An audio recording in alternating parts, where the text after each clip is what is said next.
படிச்சுட்டு தீபி, நீ படிச்சிட்டியா? நானும் படிச்சிட்டேன்ப்பா. ஐ ப்ரொடெக்ஷன் படிச்சியா? அதில் ஃபார்முலாவும் டயக்ராமும் வரையணுமாம்மா. இன்னைக்கு காலையில் தான் மிஸ் வந்து சொல்லிட்டு போனாங்க. அது உனக்கு இப்போதான் தெரியுமா? நான் அப்பளவே படிச்சிட்டேன்.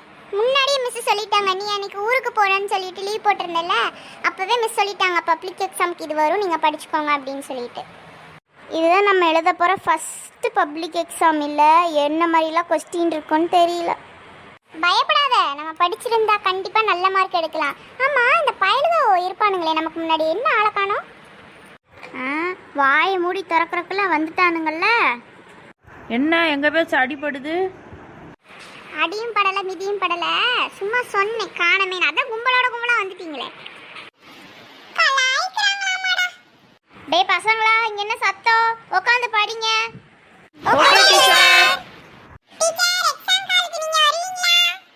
தெரியலடா. டேய் எல்லாரும் நல்லா படிச்சிட்டீங்களா?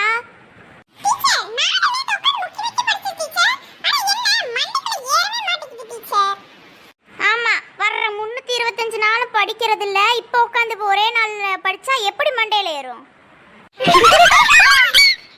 சைலன்ஸ். இன்னும் கொஞ்ச நேரத்தில் ப்ரேயர் ஆரம்பிக்க போதே, அதுக்குள்ளே அவங்கவுங்க ரெஜிஸ்டர் நம்பர்லாம் பார்த்துட்டு அமைதியாக உட்காந்துருங்க. பசங்களா, அசம்பிளி ஆகுங்க எல்லாரும். ஸ்டாண்டர்டீஸ் அட்டென்ஷன். தமிழ் தாய் வாழ்த்து.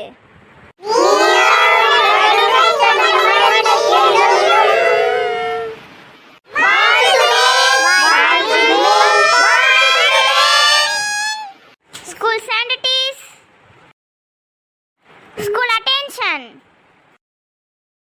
School disperse.